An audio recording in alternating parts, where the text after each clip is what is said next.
బల్కంపేట కళ్యాణం రాతోత్సవంలో జోగినీలు శివశక్తులకు అవమానం జరిగిందని, శివశక్తులను పోతురాజులపై లాఠీచార్జ్ చేసి మమ్మల్ని అవమానించారని జోగిని శ్యామల ఆరోపించారు. కొట్టినందుకు మేము మనస్తాపానికి గురయ్యామని మీడియా ముందు ఆవేదన వెలువచ్చారు.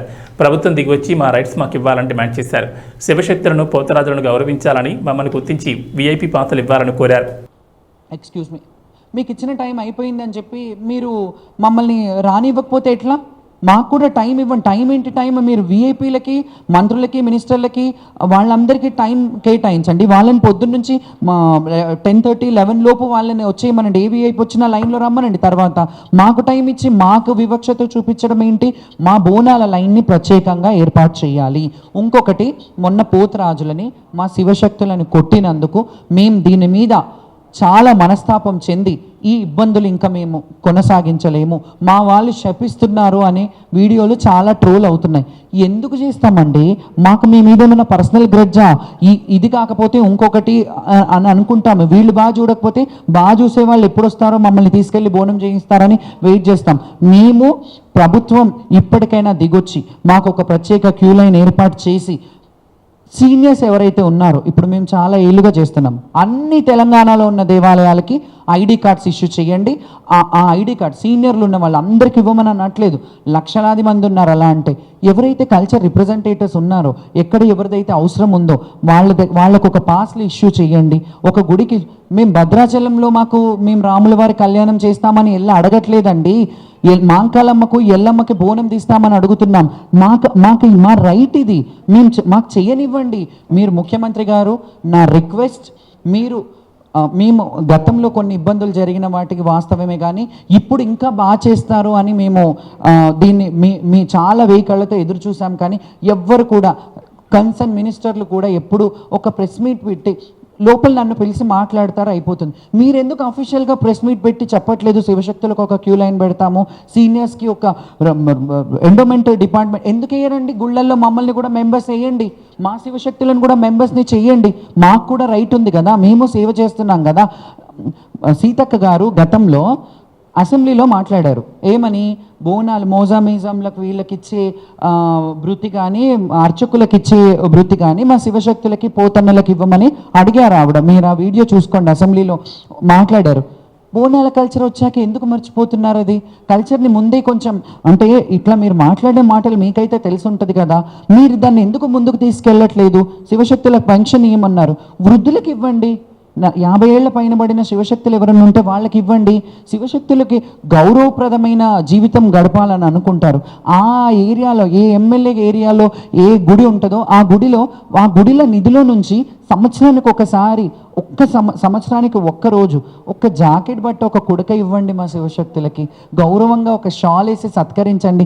వాళ్ళ బోనం వస్తున్నప్పుడు మీరు వెల్కమ్ చేయండి. మీరు మినిస్టర్లకు ఎట్లాగైతే చేస్తారో వాళ్ళకి వెల్కమ్ చేయండి. పోతురాజులను కొడతారా అండి? ఇప్పటి వరకు ఎప్పుడైనా పోతురాజులను కొట్టే కల్చర్ ఉందా? మేము పోతురాజుల్లో, శివశక్తుల్లో కూడా మీరు అంటారు వాళ్ళల్లో కూడా కొంత మిస్బిహేవ్ చేస్తున్నారు అనేది ఉంది, రైట్. కానీ మీరు అఫీషియల్గా ఇలా చెయ్యొద్దు, ఒక కమిటీ ఉంది, మీరే వేయండి కమిటీ. మీ ఇష్టం ఉన్న వాళ్ళని వేసుకోండి, మమ్మల్ని ఏమని అనట్లేదు. మీకు ఐడియా ఉన్న వాళ్ళతో పిలిపించి వాళ్ళని ఒక కమిటీ వేయండి. కానీ అట్లీస్ట్ మా వాయిస్ వాళ్ళ వరకు వెళ్ళేలాగా చేయండి. మీ దగ్గర పెట్టుకోండి. మేము ఆడపడుచులం, మీరు బాగుండాలి, రాజు బాగుంటే రాజ్యం బాగుంటుంది అని కోరుకునే వాళ్ళం.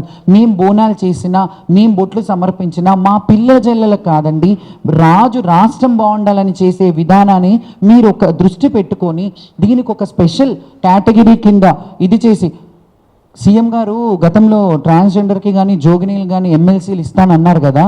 అయ్యా, చాలామంది ఉన్నారు. చంద్రముఖి ట్రాన్స్జెండర్ కమ్యూనిటీ గురించి మాట్లాడుతుంది, వరంగల్ లైలా ట్రాన్స్జెండర్ కమిటీ గురించి వాళ్ళని తీసుకోండి అయ్యా. ఆంగ్లో ఇండియన్స్ని వద్దు, మీ ట్రాన్స్జెండర్స్కి ఇస్తామన్నారు కదా, ఆలోచించండి. చదువుకున్న వాళ్ళు చాలామంది. నేను అంటున్నాను కదా, మాకు ఏమీ అవసరం లేదు. మేము గుడికి వెళ్తా అంటే మాకు ఈ పర్సన్ ఉంది కదా, ఎక్కడో వరంగల్ నుంచి వచ్చారు, అక్కడ వాళ్ళు వచ్చారు కదా, వీళ్ళని పెట్టండి. మేము అవసరం లేదు. వాళ్ళ దగ్గరికి వెళ్ళి రిక్వెస్ట్ చేస్తాం, మాకు ఇది కావాలి, మాకు గుడికి వెళ్ళాలి, మీరు వాళ్ళకి పాసులు ఇవ్వండి. విఐపి పాసులు అన్ని గుళ్ళల్లో ఎవరెవరికి ఇస్తారండి? ప్రోటోకాల్ ఉన్న వాళ్ళందరికీ విఐపి మేం కాదా? అట్లీస్ట్ మేము ఇచ్చే స్థాయికి మమ్మల్ని చెయ్యండి. మేము కూడా 10 మందిని గుడికి పంపిస్తే మా తరఫున మనుషులు, మా శివశక్తులు ఒక గుడికి పోతున్నామమ్మా, ఏడుపాయలకు పోతున్నామమ్మా, కొంచెం చెప్పండి అమ్మా అక్కడ దర్శనం కావాలని ఇదే అడుగుతారు, ఇంకేం అడగరు. దర్శనం చెప్పండి అమ్మా. మాకు ఆ హక్కు, ఆ రైట్ లేదు.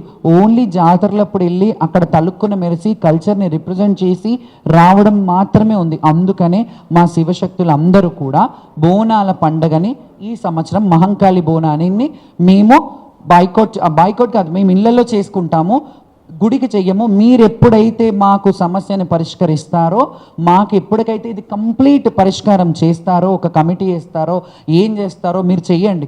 అది చేసిన తర్వాత మీరు చేస్తే అప్పుడు లాంఛనంగా మీరుండి చేయండి అయ్యా, మీరుండండి. మీ దగ్గర మా ఆటపాట ముందు ఉంటుంది. గవర్నమెంట్ మమ్మల్ని కలుపుకొని వెళ్ళండి. మా శివశక్తులను ముందు బోనాలు పెట్టి మీరు వెనకాల పట్టు వస్త్రాలు తీసుకొని రండి, ఎంత బాగుంటుంది. ఇంకొకటి బంగారు బోనం గురించి కూడా ఒక చరిత్ర చెప్పాలి నేను. బంగారు బోనం ఇది రాష్ట్ర ముఖ్యమంత్రి గారికి నా రిక్వెస్ట్ చేసి వేడుకుంటున్నాను. ఎందుకంటే ఆ బంగారు బోనం అమ్మవారి ముక్కు పడకలు, అమ్మవారికి వచ్చిన నగదు, కమ్మలు, పుస్తెలు ఇవన్నిటితో కరగబోసి చేయించింది. ఇది కావాలంటే రికార్డ్ మీరు తీసుకోండి. అది అందరికీ రైట్ ఉండదు. ఆ బంగారు బోనం ఎత్తుకోవడం వల్ల ఈరోజు ఎంతమంది ఇబ్బందుల పాలయ్యారో మీ అందరికీ తెలుసు. అది వాళ్ళు కావాలని చేయలేకపోవచ్చు, కావాలని చేశాను, నేను పేర్లు కూడా ఎత్తట్లేదు, కావాలని చెయ్యలేదు, కానీ బాగా చెయ్యాలి, జాతర బాగా చెయ్యాలని చేసి ఉంటారు పాపం, వాళ్ళని కూడా నేను దూషించాను. కానీ అది నజర్ బోనం లాగా, సదర్ బోనం లాగా అది ఎత్తుకునే రైటు ఒక జోగోళ్ళకే, లేకపోతే ఆ మాతంగికో, ఆ రంగం చెప్పే ఆమెకో అది ఉంటుంది. మీరు పర్సనల్గా ఇంకో బంగారు బోనం చేయించండి కావాలంటే, మీ గవర్నమెంట్ నిధులు కేటాయించి చేయండి, కానీ అది అమ్మవారికి వచ్చిన బంగారాన్ని రంగరించి చేసిన బోనం కాబట్టి ఎవరు ఎత్తుకున్నా వాళ్ళకి అరిష్టం జరుగుతుంది. ఇది నా రిక్వెస్ట్. మీరు ఒకసారి దీని మీద దృష్టి పెట్టండి. మీరు మట్టి కుండలో తెచ్చినా అమ్మవారి ప్రసన్నం అవుతుంది. మీరు ప్రతి సీఎం వచ్చి ఇక్కడ బోనం సమర్పించే ఆనవాయితీ ఉంది. మీరు కూడా రండి, వచ్చి బోనం చెయ్యండి. అందులో మాలాంటి వాళ్ళకి ఇబ్బందులు లేకుండా మీరు మంత్రి గారు, కొండా సురేఖ గారు, మీకు కూడా ఒక రిక్వెస్ట్ చెప్తున్నాను. మాకు అంత ఇష్యూ అయింది, నేను వచ్చి మీకు ఒక రిప్రజెంటేషన్ ఇచ్చాను. మీరు కనీసం ఎలా ఉంది అని మీ సబార్డినేట్స్ ఎవరు తర్వాత వాళ్ళు ఉంటారు కదా, వాళ్ళైనా ఒక మాట, మరి శ్యామల వచ్చింది కదా, ఏం జరిగింది, ఎట్లా ఉంది, బాగుందా అని అయినా కనుక్కోవాలి కదమ్మా. మీరు పాస్లైనా ఇప్పించమని ఎండోమెంట్ వాళ్ళకి చెప్పాలి కదా. నేను అందుకే మొన్న నా పర్సనల్ గ్రడ్జ్ ఏమీ లేదు ఇందులో.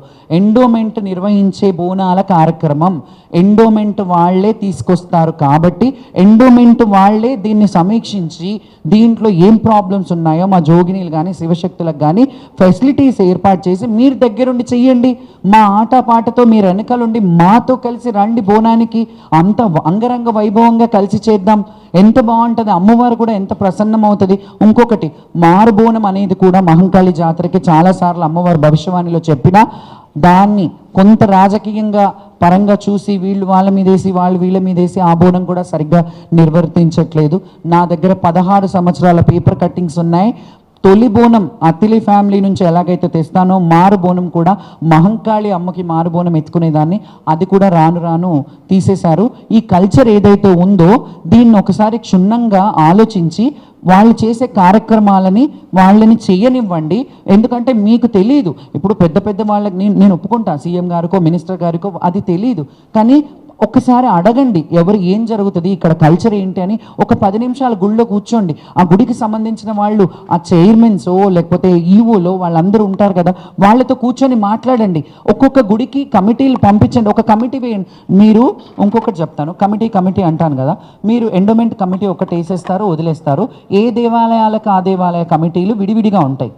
ఈ అన్నిటికీ బియాండ్ ఒక కమిటీని వేసి అన్ని గుళ్ళల్లోకి సంబంధించిన వాళ్ళని పెట్టి అన్ని గుళ్ళల్లో సమీక్షించేలాగా ఆ కమిటీలు వెళ్ళి అన్ని గుళ్ళల్లో మెయిన్ మనకి ఎన్ని గుళ్ళు ఉన్నాయి, గోల్కొండ ఉంది, మహంకాళి టెంపుల్ ఉంది, ఎల్లమ్మ ఉంది, ఏడుపాయలు ఉంది. అక్కడైతే హైదరాబాద్ ఆషాఢంలో జరగవు. ముఖ్యంగా జరగాలంటే మన హైదరాబాద్లో జరిగేవి ఈ మూడు మీద, అండ్ లాల్ దర్వాజా కూడా ఉంది ఫర్ లాల్ దర్వాజా ఉంది, సింహవాహిని అమ్మవారు ఉంది, అక్కడ కమిటీలను ఏర్పాటు చేసి లాల్ దర్వాజాలో కూడా సింహవాహిని అమ్మవారిని అడుగుతాను, నేను రిక్వెస్ట్ చేస్తాను. అక్కడ చిన్న ప్లేస్, బోనాలు వెళ్ళినా దర్శనానికి వెళ్ళినా చిన్నగా ఉంటుంది, ద్వారాన్ని కొంచెం పెద్దగా చేసి లైన్ కొంచెం పెద్దగా మూవ్ అయ్యేలాగా చేయండి అని చాలాసార్లు రిక్వెస్ట్ చేశాను.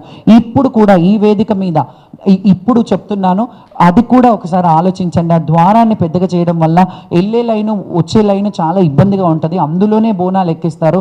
అది ఒక చిన్న 20 అది బై 20/8 10 ఎంతో ఉంటుంది ఆ గుడి మొత్తం. ఆ గుడిలోనే ఆ బోనాలన్నీ లక్షలాది మంది తెచ్చే బోనాలన్నీ అన్నీ అక్కడే ఉంటాయి. కాబట్టి కొంచెం సింహద్వారాన్ని పెద్దగా చేయడము, ఆడవాళ్ళకి సపరేట్ లైన్లు వదిలేసేయడము, ఇలాంటివన్నీ చెయ్యండి. మంచిగా చెయ్యండి, బాగా చేయాలని కోరుకుంటున్నాను. కానీ మేము మనస్తాపంతో ఉన్నాం, మేము బాధపడుతున్నాం, మేము ఆడబిడ్డలం, మేము రోధిస్తున్నాం. మీరు ఒక్కసారి ప్రభుత్వం దిగొచ్చి మా గురించి మాకేంటి అక్కడ గుడి దగ్గర ఏంటి ఒక స్పెషల్ లైన్ పెడతారా? బోనాలు తీసుకెళ్లేటప్పుడు మీరు ఎవరన్నా ఉండి లాంఛనంగా మాకు ఒక విలువ గౌరవప్రదమైన జీవితం కల్పించడానికి ఇంకెన్నేళ్ళు బ్రతుకుతారండి? 100-200 సంవత్సరాలు వేసుకొని రాలేదు కదా. ఉన్నన్ని రోజులు కల్చర్ చేయగలుగుతాను. రేపు నాకు కాళ్ళు చేతులు పనిచేయవు, నడవలేని పరిస్థితిలో ఉంటాను, నేను గుడికి రాలేను కదా. గుడికి ఇన్నేళ్ళు 30-40 సంవత్సరాలు అమ్మవారికి సేవ చేసి సడన్గా నాకేమన్నా అవుతే నేను కాళ్ళు రెక్కలు మంచిగా ఉన్నప్పుడే మీరు మా మీద వివక్షత చూపిస్తున్నారు. మేము రేపు చెప్పబడ్డాక ఇంకా మా పరిస్థితి ఏంటి? కాబట్టి ఒక్కసారి సీఎం గారు అండ్ మినిస్టర్ గారు మీరు అందరూ ఒక కమిటీలో మాట్లాడుకొని ఈ శివశక్తుల గురించి నేను ఒక్కదాన్ని మాట్లాడితే బాగుండదు, వీళ్ళందరూ కూడా ఏకదాటిగా మేమందరం ఈ సంవత్సరం శివశక్తుల బోనాలు మహంకాళికి తేవట్లేదు. ఎందుకు అంటే కేవలం రాజకీయం వల్లనే, రాజకీయం చేస్తున్నారు కాబట్టే ఇప్పుడు చెప్తున్నాను. మీరు ఆ రాజకీయం కాకుండా మాకేమన్నా స్పెషల్ ఫెసిలిటీస్ ఏర్పాటు చేస్తే అంగరంగ వైభవంగా. నమస్కారమండి అందరికీ, యావత్ తెలుగు రాష్ట్ర ప్రజలందరికీ నమస్తే. అండ్ ఈరోజు ముఖ్యంగా ఇక్కడికి వచ్చిన ఉద్దేశం, ప్రెస్ మీట్ పెట్టాల్సిన ఉద్దేశం ఏంటంటే, మా శివశక్తులకు జరిగిన అవమానం, బల్కంపేట ఎల్లమ్మ టెంపుల్ దగ్గర జరిగిన అవమానం, ఇది గత చాలా సంవత్సరాలుగా జరుగుతూనే ఉంది. గత ప్రభుత్వాలలో కూడా కొంత ఇబ్బందులు జరిగినా వాళ్ళు సమీక్షించుకొని అట్లీస్ట్ మమ్మల్ని పిలిచి, అప్పట్లో తలసాని శ్రీనివాస్ యాదవ్ గారు మమ్మల్ని పిలిచి మాట్లాడి పాసులు ఇవ్వడం జరిగింది. ఈసారి కూడా అలా ఇస్తారేమో అని ఎక్స్పెక్ట్ చేశాం, కానీ ఎవరు మీటింగ్స్కి మమ్మల్ని ఇది చేయలేదు, మీటింగ్స్లో మాకు మాట్లాడే అవకాశం ఇవ్వలేదు. మేము వెళ్ళినా కానీ అక్కడ వాళ్ళే వైండ్ ఆఫ్ చేసి కంప్లీట్ చేసి వెళ్ళిపోయారు.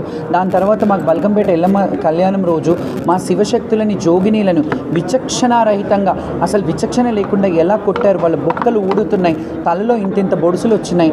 అవన్నీ పోలీసు వాళ్ళు మీద ఖచ్చితంగా చర్యలు తీసుకోవాలి. ఎవరెవరైతే పోలీసులు లాఠీ చార్జ్ చేస్తారో వాళ్ళ మీద చర్యలు తీసుకోవాలి. అండ్ చెయ్యి ఎత్తేటప్పుడు ఒకసారి ఆలోచించాలి, ఎవరున్నారు, బోనం ఉందా. అంతెందుకు గతంలో మీరు చూసుకున్నట్టయితే నా ఛాతీ మీద చేసి నూకిన పోలీసులు ఉన్నారు. దాన్ని సీసీ ఫుటేజ్ పెట్టమన్నాను, అప్పుడు పెట్టలేదు కదా, ఎందుకంటే అప్పుడు నడిపించే రాష్ట్రానికి తెలుసు అక్కడ ఏం జరిగిందో. కాబట్టి ఆ అవమానాలు ఎన్నేళ్ళు ఇంకా మేము ఈ అవమానాలు భరించాలి. దేవుడి నైవేద్యం తెచ్చే బిడ్డలము, దేవుడి బిడ్డలుగా మమ్మల్ని భావిస్తారు, దేవుడి భార్యలుగా మమ్మల్ని భావిస్తారు. నగర భార్యలుగా మేము ఉన్నప్పుడు మాకు కనీస ఫెసిలిటీస్, అంటే ఫెసిలిటీస్ మేము అడిగేది కూడా మాకు చీర ఇవ్వండి, సారీ ఇవ్వండి, మాకు డబ్బులు ఇవ్వండి అని అడగట్లేదు. మేము ఓన్లీ దైవ దర్శనానికి, బోనం తెచ్చడానికి అవకాశం ఇవ్వండి. మాకు స్పెషల్గా మాలో కూడా వీఐపీల లాగా కన్సిడర్ చేయండి. కొంతమందిని పెద్ద ఏడంత్రాల బోనాలు తెచ్చే వాళ్ళని కన్సిడర్ చేసి వాళ్ళకి స్పెషల్గా లైన్ అరేంజ్ చేయండి. ఎందుకంటే కొంతమందికి ఏం చేస్తారు, షామియానాలు వేసేస్తారు, ఏడంత్రాల బోనం ఉంటుంది, అది వాళ్ళు దించి మళ్ళీ తేవాల్సి వస్తుంది. అది కూడా మీరు దృష్టిలో పెట్టుకోవాలి. ఈ సంవత్సరం ప్రభుత్వం ఖచ్చితంగా దిగొచ్చి మా శివశక్తులకి ఎలాంటి అయినా బోర్డు ఏర్పాటు చేస్తారా, కమిటీ ఏర్పాటు చేస్తారా? ఈ ఒక్క దేవాలయాలకే కాదు, తెలంగాణలో ఉన్న కొమరెల్లి మల్లన్న స్వామి అయినా, బల్కంపేట ఎల్లమ్మ అయినా, మహంకాళి అయినా, లాల్ దర్వాజా అయినా, గోల్కొండ అయినా, ఏడుపాయలైనా, భద్రకాళి అయినా, అండ్ మన సమ్మక్క సారక్క అయినా, ఈ అన్ని గుళ్ళల్లో కూడా మాకు స్పెషల్ అలాట్మెంట్ ఇవ్వాలి. మేము వెళ్ళినప్పుడు స్పెషల్ దర్శనాలు మాకు కావాలి. మా శివశక్తులు ఎవరన్నా వెళ్తే మాకు ఒక ఐడెంటిటీ ఇవ్వండి. మేము కూడా వాళ్ళకి దగ్గరగా ఉండి మా పిల్లల్ని పంపించి మేము దర్శనం చేయించుకునే వీఐపీలు ఎలాగైతే వీఐపీ లెటర్స్ ఇస్తారో మాకు కూడా అవకాశం ఇవ్వండి మా పిల్లలు దర్శనం చేసుకోవడానికి. ఎందుకంటే మా వాళ్ళు ఉట్టిగా రారు. ఎక్కడికి వెళ్ళినా శివశక్తులు ఒక పట్టు చీర తీసుకొని, తలంబ్రాలు తీసుకొని, పట్టు వస్త్రాలు తీసుకొని, మొక్కులు ముడుపులు తీసుకొని వస్తారు. కాబట్టి మీకు కూడా ఆదాయమే, ఎండోమెంట్కి కూడా ఆదాయమే. కాబట్టి మీరు ఒకసారి ఆలోచించుకోండి. ఇది ఒక్కటి పోతరాజులని శివశక్తులని కొట్టినందుకు ఈ సంవత్సరం మేమందరం కూడా సామూహికంగా బోనాలు నిర్వహించడంలో మా ఇళ్లలోనే చేసుకుంటాము. మేము గుడికి రాము. ఈ గుడికి రాకపోవడం వల్ల ఏం అరిష్టాలు జరుగుతాయో అవన్నీ మీ ప్రభుత్వమే చూసుకోవాలి. ఎందుకంటే ఖచ్చితంగా అరిష్టం జరుగుతుంది. ఇప్పటి వరకు అలా శివశక్తులు బోనం పెట్టకుండా ఉన్న దాఖలా లేవు. మేము సేవ చేసేవాళ్ళం, సేవకులం కాబట్టి మా బోనం సమర్పిస్తేనే అమ్మవారికి సంతోషం. మీకు తెలుసు భవిష్యవాణిలో కూడా నా ఆడపడుచులు ఏడ్చుకుంటూ పోయారని నేను ఏడ్చినప్పుడు చెప్పినప్పుడు అమ్మవారు అంటే నేను పెట్టే వందలాది బోనాలలో ఒక్క మెతుకైనా తిని ప్రసన్నం అయి ఉంటుంది కదా, నా గురించి నా బిడ్డలు ఏడ్చుకుంటూ పోయినారని చెప్పింది. అట్లా చెప్పినా కానీ మీరు ముందుకొచ్చి కమిటీలో మీటింగ్లు ఏర్పాటు చేసి మా అందరికీ ఒక హామీ ఇస్తే ప్రభుత్వం వచ్చి అఫీషియల్గా మీరు మామూలుగా నాకు కాల్ చేసేసి మేమేం ఇబ్బంది పెట్టకుండా పోతాము అని డీజీపీ గారు కూడా చెప్పారు, మీకు ఈ లైన్ ఏర్పాటు చేస్తామన్నారు. అది కాదు, మాకు ప్రభుత్వ పరంగా ప్రకటన ఇవ్వండి. మీరు ప్రెస్ మీట్ పెట్టి మీరు ఏం చేయబోతున్నారో శివశక్తులకి జోగినీలకి అది మీరు ప్రెస్గా అఫీషియల్గా ఇస్తే అప్పుడు మేము అందరం కలిసి బోనాలు చేస్తాం. ఈ పండగని అంగరంగ వైభవంగా మా సొంత ఖర్చులతోని బ్రహ్మాండంగా ఆకాశమంత పందిరి భూదేవంత పీటల్లాగా మేము చాలా ఘనంగా మా శివశక్తులు అందరం మీరు ఎప్పుడు పిలిచినా మీ గవర్నమెంట్ మా శివశక్తులు ఎప్పుడు కావాలన్నా అక్కడికి వందలు వేల బోనాలతో మేము వస్తాం మీ దగ్గరికి. అండ్ మా రిక్వెస్ట్ అండ్ మా డిమాండ్ సీఎం గారు ఖచ్చితంగా దీని మీద దృష్టి పెట్టి ఒక జోగిని, ఒక ఆడబిడ్డని, ఒక తెలంగాణ జోగిని మీ ముందు భిక్ష వేడుకుంటున్నాను. భిక్షాటనం చేసుకుంటూ రోడ్డు మీద బతికే పరిస్థితి తేకండి. మేము బోనాలు ఎత్తుకునే ఒక ఉపాధి మాకు, మా ఉపాధి మీద పొట్ట కొట్టకండి, మాకు అది చేసుకొనివ్వండి అని దయచేసి రిక్వెస్ట్ చేస్తున్నాను. Thank you so much.